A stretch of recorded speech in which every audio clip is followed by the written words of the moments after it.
성경 봉독 시간입니다. 룻기 4장 18절로 22절 말씀입니다. 제가 봉독하겠습니다.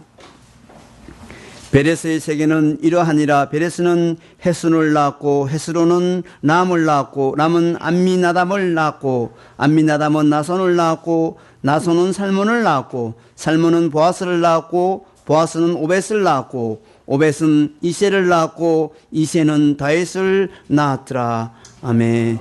이제 목사님 나오셔서 룻기 강의 15번째 마지막 시간이라고 합니다.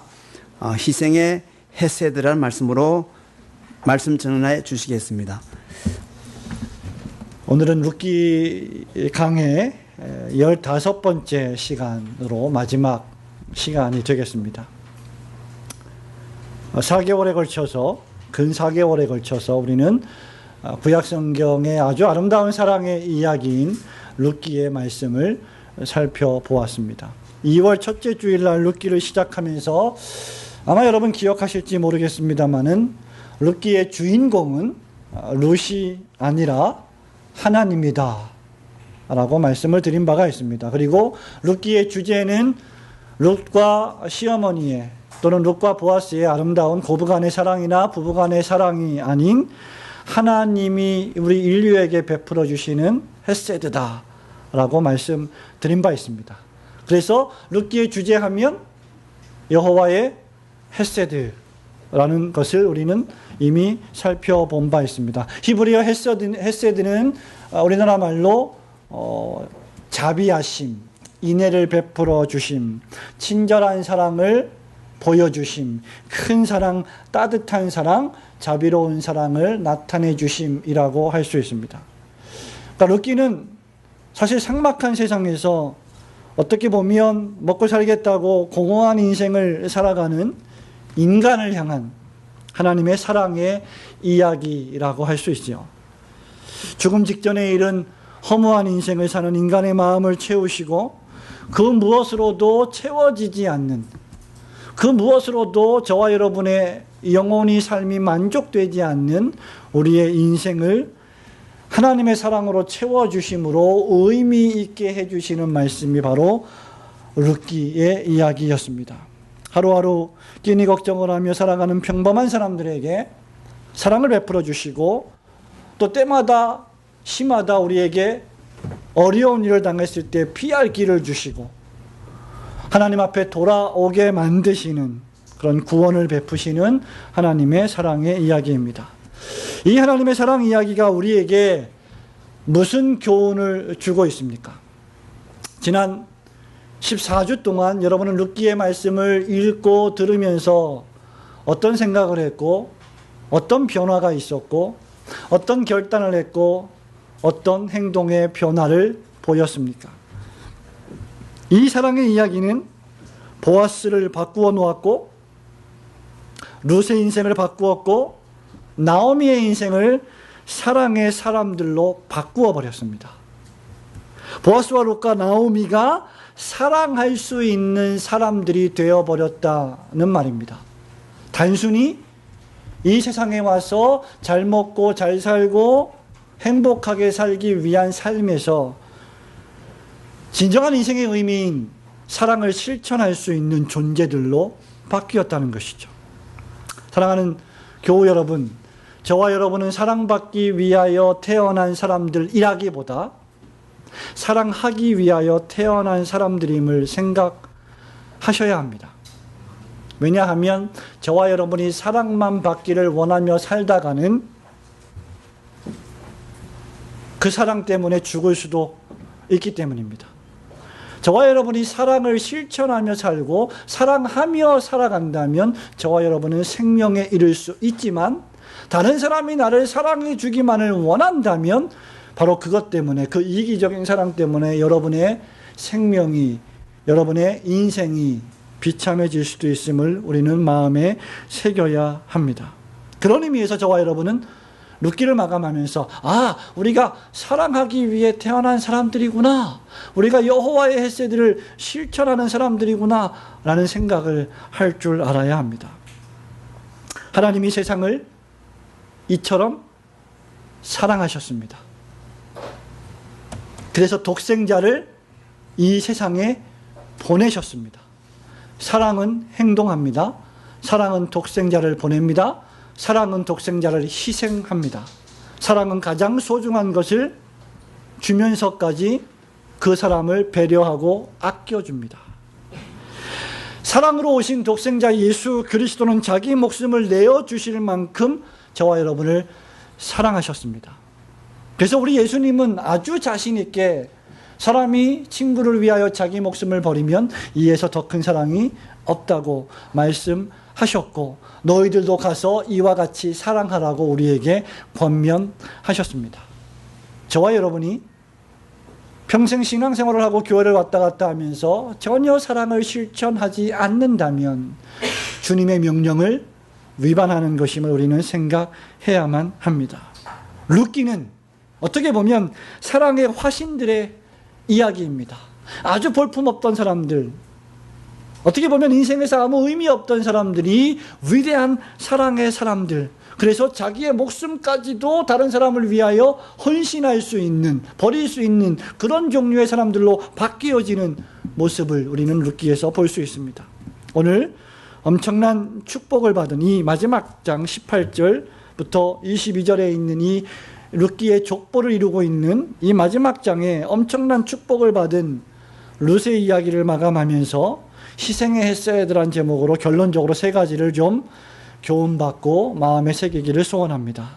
첫 번째 희생의 헤세드는 바로 이것입니다. 신자가, 그리스도인이 자기를 희생하며 사랑을 실천해야 한다는 교훈을 주고 있습니다. 성도 여러분, 1장부터 4장에 이르기까지, 아니 1장 초반부와 4장 오늘 우리가 읽은 이 본문의 말씀을 제외한 모든 장들은 전부 다 사랑의 장이라고 할 수 있습니다. 고린도전서 13장이 위대한 사도 바울의 사랑장이라고 한다면 구약에서의 룻기의 이 4장은 그야말로 위대한 하나님의 사랑을 보여주고 있다고 할 수 있습니다. 그런데 이 사랑이라는 것이 어떤 특징을 가지고 있느냐? 희생이 없이는 존재하지 않는 사랑입니다. 희생이 있어야만 사랑이라는 말입니다. 우리가 사랑이라는 것을 생각할 때 감미로운 감정, 아름다운 느낌, 폭신폭신하고 푸근한 그런 생각들을 하기 쉽지만 사실 성경적인 진정한 사랑이란 그렇게 호락호락하거나 그렇게 푹신푹신한 것이 아닙니다. 성경이 말하는 사랑이란 희생이 동반된 사랑이에요. 만약에 희생이 없는 사랑이 있다면 그것은 허구입니다. 성도 여러분, 저의 말을 믿으시기 바랍니다. 사랑은 희생합니다. 희생은 영적으로 사랑이라고 하는 생명을 출산하는 어머니의 자궁과도 같습니다. 어머니의 자궁이 생명을 출산할 때 희생 없이 고통 없이 출산할 수 없는 것과 마찬가지입니다. 그래서 어머니들이 자식들을 몸으로 낳지만 사실은 사랑으로 낳는 것이고 희생으로 낳는 것입니다. 우리의 자녀들이 커서 결혼을 하고 아이를 낳을 때, 특별히 여자아이들이 결혼해서 아이들을 낳을 때 그 어머니가 느꼈을 법한 그 고통과 희생을 그네들은 또 그 나이가 돼서 깨닫게 될 것입니다. 룻은 어떠했습니까? 자기를 희생했어요. 자기를 희생하며 사람들을 살렸습니다. 자기를 희생하며 나오미를 살렸습니다. 자기를 희생하여 예수 그리스도의 족보의 한 축을 담당하는 위대한 일을 감당했습니다. 룻은 자기를 부인했고 자기를 죽여서 시어머니 나오미를 살렸습니다. 보아스도 이러한 시어머니를 향한 며느리 룻의 사랑을 칭송한 바 있습니다. 함께 모여서 오벳의 탄생을 축하하는 여인들도 사실은 룻을 칭송했습니다. 지난주에 우리가 살펴본 바와 같이 오벳의 탄생을 축하한 여인들이 이구동성으로 불렀던 노래가 무엇입니까? 여자가 낳은 남자 가운데 많은 남자들이 있는데 룻은 7 남자보다 훨씬 더 귀중한 존재다라고 여자들이 이구동성 칭송을 하고 있는 모습을 봅니다. 여자가 낳은 남자 가운데 가장 큰 남자가 누구일까요? 신약에, 구약과 신약 사이의 중간기에 세례 요한입니다. 선지자 세례 요한보다 큰 자가 없다고 했습니다. 그런데 오늘 본문 말씀에, 지난주 본문 말씀에 보니까 여자 가운데 룻보다 더 복된 여자는 없습니다. 왜?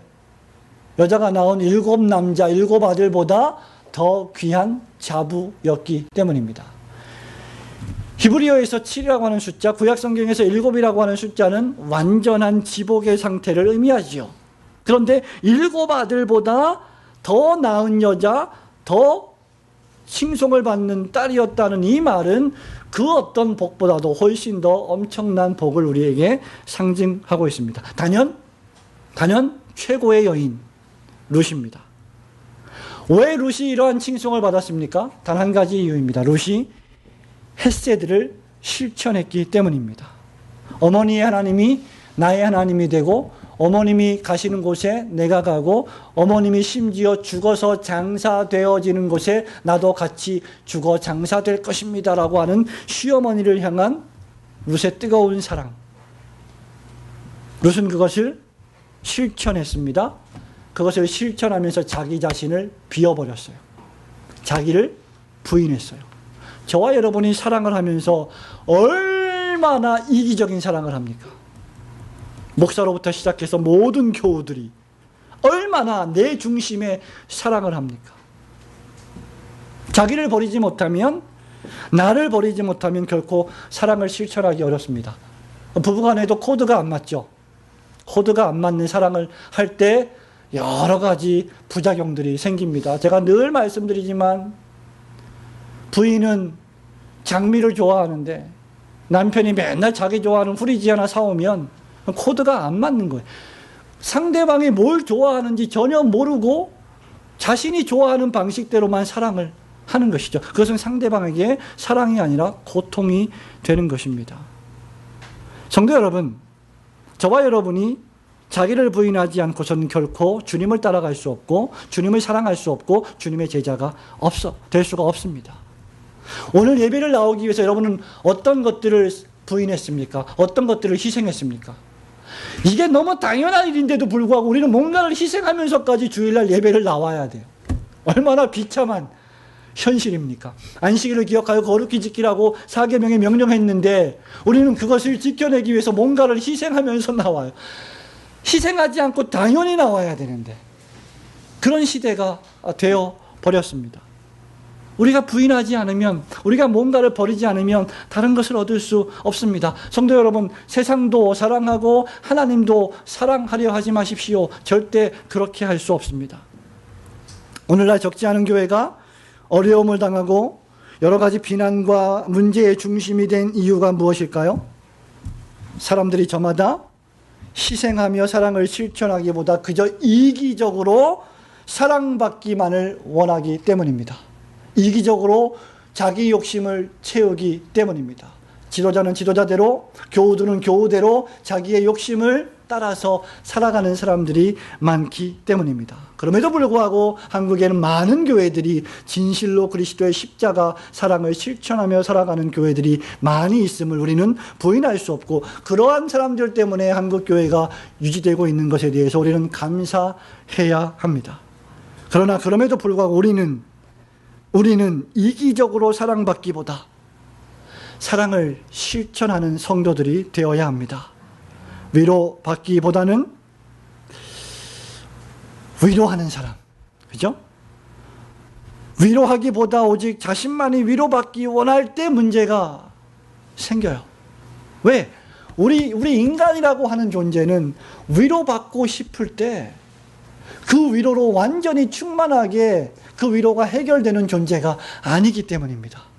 그리스도의 십자가 아니고 하나님의 사랑이 아니고서는 결코 그 어떤 것으로도 우리의 외로움이나 우리의 공허함이 채워지지 않기 때문에 위로받고 싶다는 마음보다는 주님의 십자가 사랑으로 채워서 내가 다른 사람을, 나의 도움이 필요한 사람을 위로하겠다고 마음을 먹고 살아갈 때 오히려 그 사람이 위로받는 것입니다. 사랑받기보다 사랑하며 위로받기보다 위로할 때 교회는 능력을 회복할 것입니다. 바울은 사도행전 20장 35절에서 이렇게 말합니다. 범사에 여러분에게 내가 모범을 보이지 않았습니까? 늘 수고하지 않았습니까? 약한 사람들을 돕지 않았습니까? 또 주 예수께서 친히 말씀하신 바, 그 다음 말씀, 주는 것이 받는 것보다 복이 있다 하심을 기억해야 합니다 라고 바울이 권면하고 있습니다. 밀레도에서 에베소 교회의 장로들을 청하여 마지막으로 권면하면서 하는 말씀이 주어라, 희생해라, 헌신해라, 사랑하라는 것입니다. 사도 요한은 요한에서 3장 18절에서 이렇게 말하죠. 자녀들아, 우리가 말과 혀로만 사랑하지 말자. 왜? 그 주변에 소피스트들, 말 잘하는 장광설의 설교자들, 철학자들이 사랑에 대해서, 소피아에 대해서, 터키에 가면 소피아 사원이 있는데 지혜에 대해서 어마어마한 장광설을 늘어놓고 사랑에 대해서 철학을 논하고 이야기를 합니다. 그런데 실제로 사랑을 실천하는 사람은 없어요. 요한이 말합니다. 말과 혀로만, 입으로만 사랑하지 말고 행함과 진실함으로 하자. 하나님께서 우리에게 충분히 사랑을 실천할 기회를 제공하십니다. 그 사랑을 실천하고 하지 않고는 바로 저와 여러분의 몫입니다. 여러분이 룻기를 배우면서 자기를 희생하여 사랑을 실천하는 성도들이 되시기를 주님의 이름으로 축원합니다. 두 번째 결론은 이것입니다. 희생의 헤세드, 신자는 희생하며 사랑을 실천할 때 더 깊이 그 희생 속으로 들어가고 사랑을 실천할 줄 알아야 합니다. 무슨 말입니까? 사실 룻에게는 몇 차례 기회가 있었어요. 속된 말에 남자에게 3번의 기회가 인생에 찾아온다고 합니다. 성공할 수 있는 3번의 기회, 그 3번의 기회를 놓치면 안 된다고들 말하죠. 근데 룻에게도 기회가 있었어요. 저와 여러분에게도 늘 기회가 있습니다. 어떤 기회였을까요?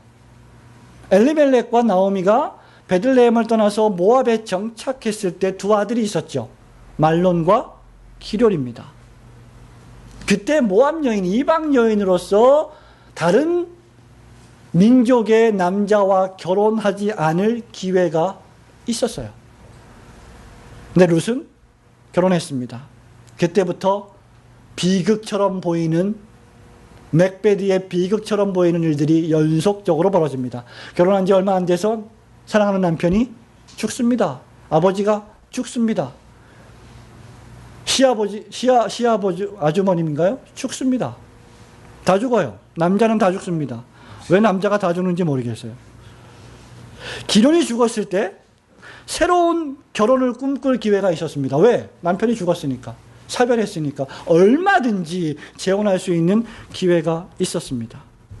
또 신앙의 결단을 내리고 시어머니 나오미와 함께 낯선 땅, 이방 땅 베들레헴으로 걸어가고 있는 도중에 너무나 측은함을 느낀 나머지 나오미가 사랑의 마음으로, 얘야, 내가 너무 가슴이 아프다. 네가 나와 함께하는 게 너무 힘들다. 내가 보기가 너무 안쓰럽다. 왜 그런 거 있지 않습니까? 어려운 길을 함께 동역하며 걸어갈 때 나를 만나지 않았으면 고생을 안 할 텐데 지금이라도 그냥 가지.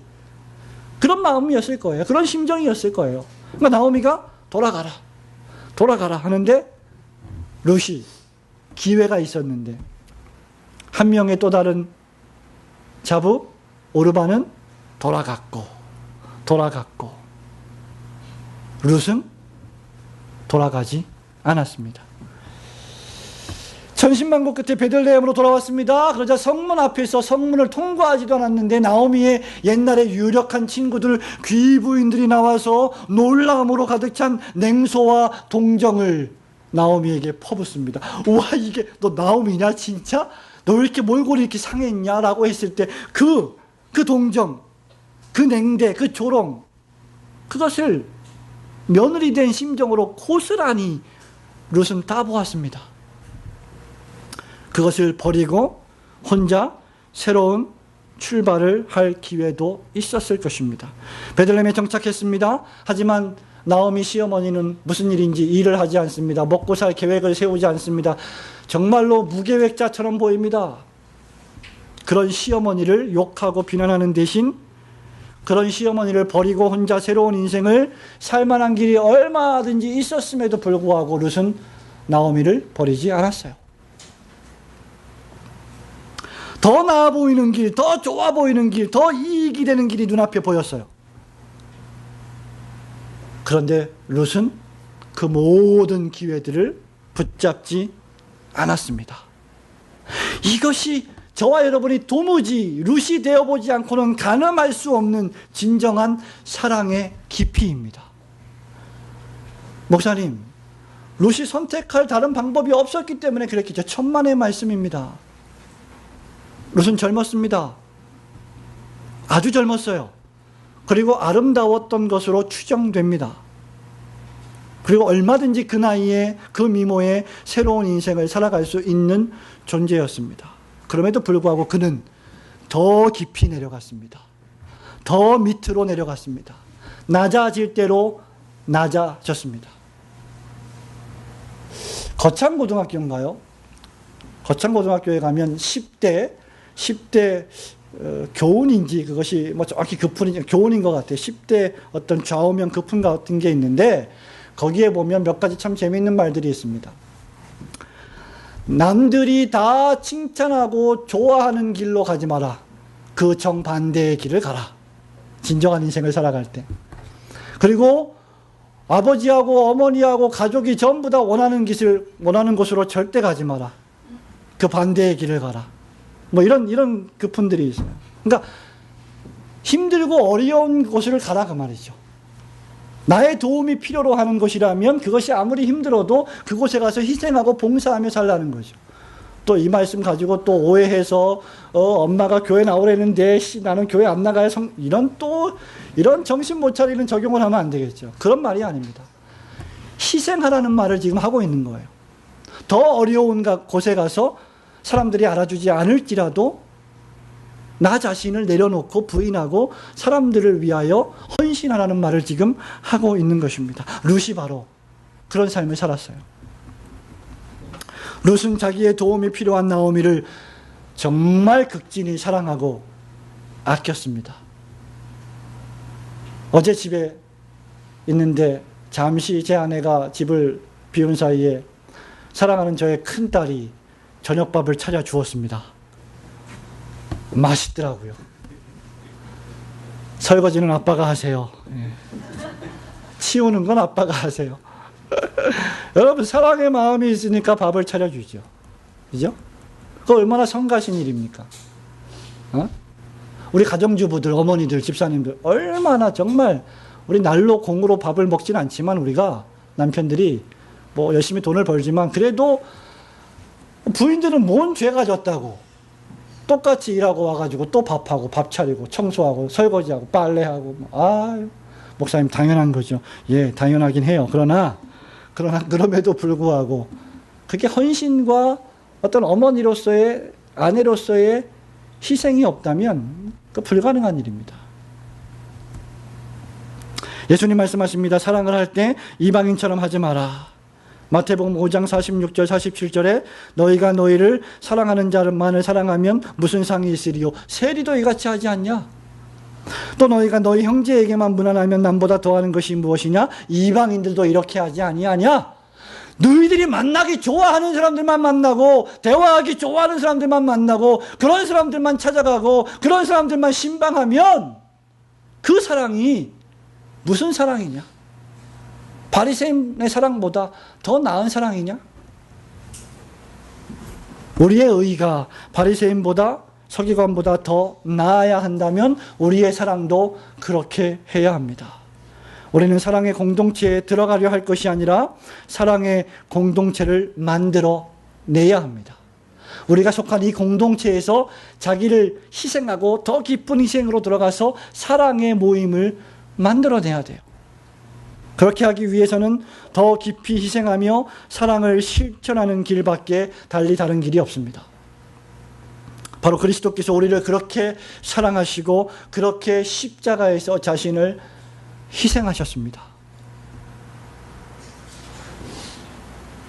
우리 신학계에 세계 3대 칼빈주의자 신학자 목사님들이 계십니다. 19세기, 20세기에 활동했던 그분들의 이름이 아브라함 카이퍼, 헤르만 바빙크, 그리고 벤자민 브레크니치 워필드라고 하는 분들입니다. 바빙크와 아브라함 카이퍼는 화란 출신의 위대한 신학자들이고 그 중에 아브라함 카이퍼는 화란의 수상까지 역임했던 사람들입니다. 하나님의 주권이 교회뿐만 아니라 세상과 온 우주 역사에 다 미치고 있기 때문에 우리는 교회에서뿐만 아니라 세상에서도 그리스도인의 삶을 드러내야 한다고 주장했던 사람들이 바로 바빙크와 카이퍼의 신학 사상이었어요. 그 가운데 한 분이 벤자민 워필드 박사이신데 이분은 19세기 후반부로부터 시작해서 20세기에 미국의 웨스트민스터 신학대학원이 분립되기 전에 그 전신인 프린스턴 신학교에서, 그러니까 프린스턴 신학교가 좌경화되기 전에 1921년도까지 조지 신학 교수를 역임했던 분입니다. 여러분 오른쪽에 보시면 책꽂이 제일 위에 하얀 책, 하늘색 책, 그 옆에 금색으로 된 책 한 권이 보일 거예요. 저 책에 10권짜리 전집을 쓰신 한 5,000페이지 정도의 설교와 논문과 글들을 쓰신 분이 워필드 박사예요. 근데 이 워필드 박사님이 자기 아내를 끔찍하게 사랑했어요. 근데 어떻게 사랑했냐면 놀랍게도 결혼식을 마치고 결혼한 지 얼마 안 돼서 신혼여행을 떠나는데 독일로 라이프니치로 신혼여행을 떠나는데 기차 플랫폼에서 내리다가 심한 폭풍우가 일었습니다. 그때 번개가 쳤어요. 그 벤자민 워필드 박사님의 부인이 그 번개에 맞았습니다. 그래서 그 후유증으로 평생 동안 몸을 제대로 가눌 수가 없고 누가 부축을 해줘야만 다닐 수가 있었습니다.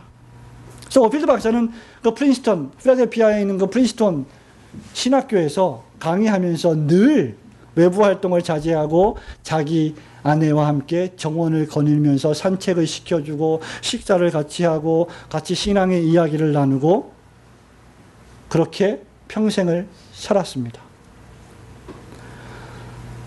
누군가 여러분의 아내가 결혼한 지 얼마 되지도 않아서 번개에 맞아 몸을 가눌 수 없는 반신불수의 운명이 되었다면, 그리고 그러한 소식을 누군가에게 얘기한다면 아마 사람들이 이렇게 말할 겁니다.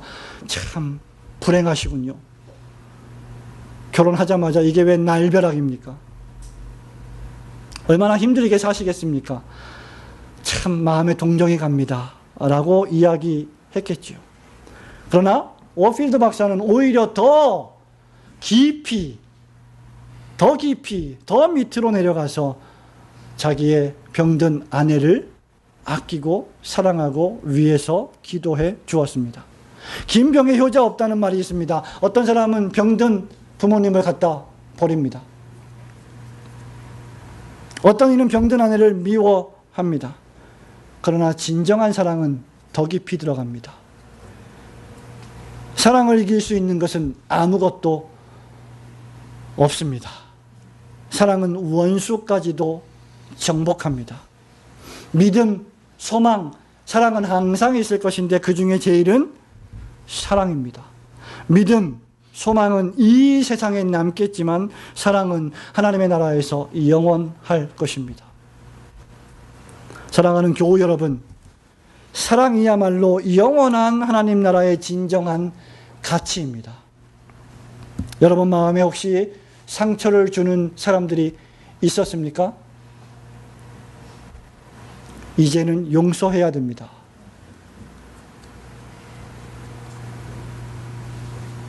용서라고 하는 것이 얼마나 어려운 일인지 저도 잘 알고 있습니다. 도무지 용서되지 않는 사람들, 도무지 용서할 것 같지 않은 사람들, 나를 향하여 그렇게 비수를 꽂아댔던 사람들, 인생을 살아가면서 얼마나 많았겠습니까? 사업을 하면서, 신앙생활을 하면서, 교회 생활을 하면서, 목회를 하면서, 교역의 길을 걸어가면서, 장로와 집사와 권사로 살아가면서 얼마나 많은 어려움들을 겪었습니까? 그러나 그들을 용서해야 합니다. 그들의 영혼을 불쌍히 여기며 사랑하면 됩니다. 여러분은 힘들지만 십자가의 사랑으로 용서하고 사랑해야 합니다. 그뿐입니다. 그뿐이에요.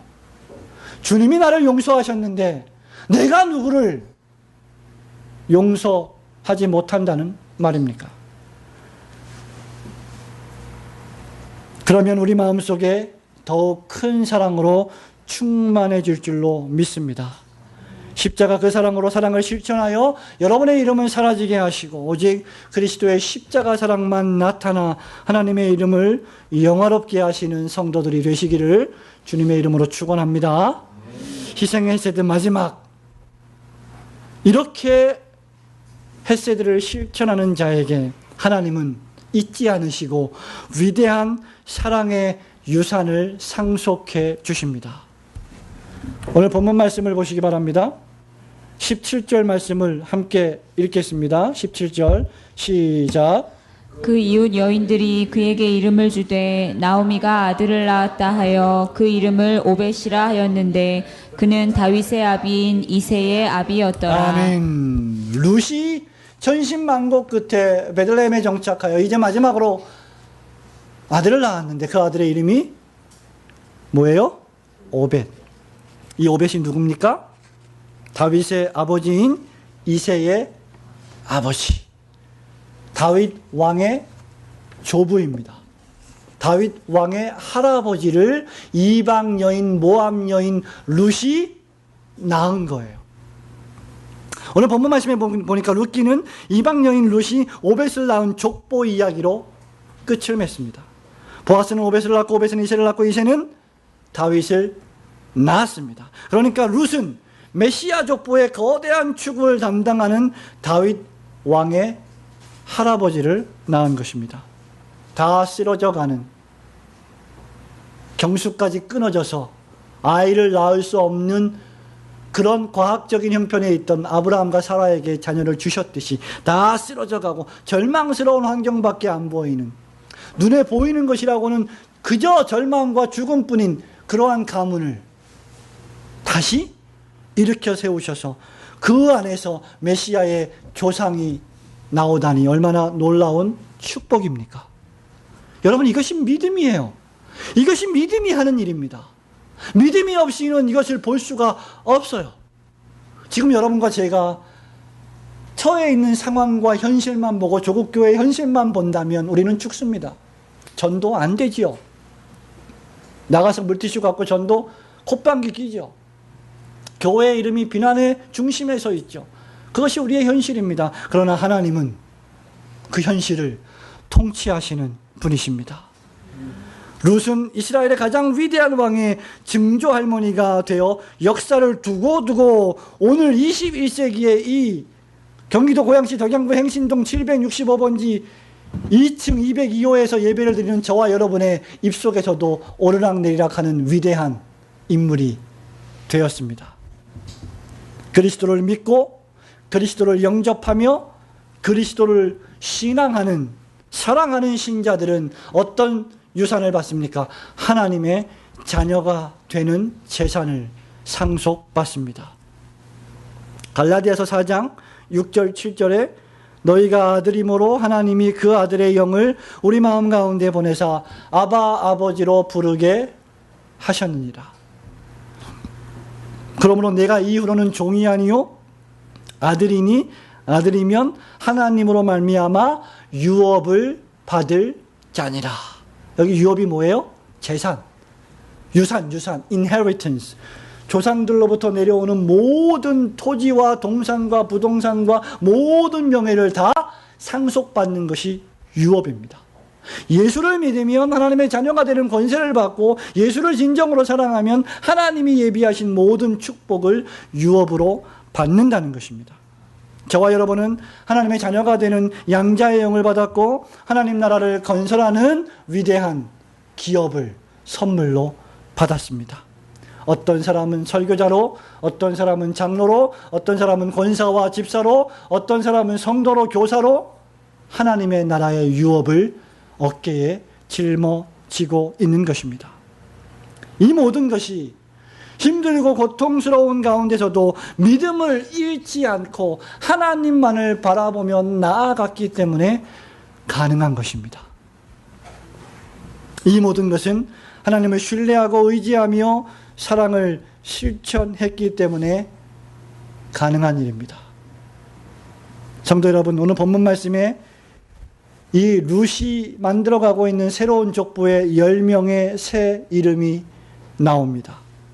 베레스, 헤스론, 람, 아미나답, 나손, 살몬, 보아스, 오벳, 이세, 그리고 다윗. 이 10명의 새 이름은 메시아 족보를 구성하고 있으며 아브라함과 다윗의 자손 예수 그리스도의 족보를 구성하는 위대한 이름들입니다. 룻은 남편을 잃고 10년 동안의 세월을 홀로 시어머니를 모시고 인고의 세월을 보내왔습니다. 룻기의 성경 저자가 이 10명의 이름을 기록하고 룻이 혼자 지냈던 10년의 삶을 우리에게 보게 하는 것은 우연이 아니라고 생각합니다. 10년의 어려운 고통과 인고의 세월을 통과하면서 10명이라고 하는 위대한 족보를 룻에게 선물로 주신 것입니다. 성도 여러분, 룻은 그리스도의 족보의 이방 여인 다말과 라합과 함께 이방 여인으로서 그리스도를 탄생시키기 위하여 하나님으로부터 쓰임을 당한 위대한 여인이 되었습니다. 약한 자가 힘을 얻었습니다. 깨어진 자가 회복되었습니다. 파산한 자가 기업을 받아 완전히 새로워졌습니다.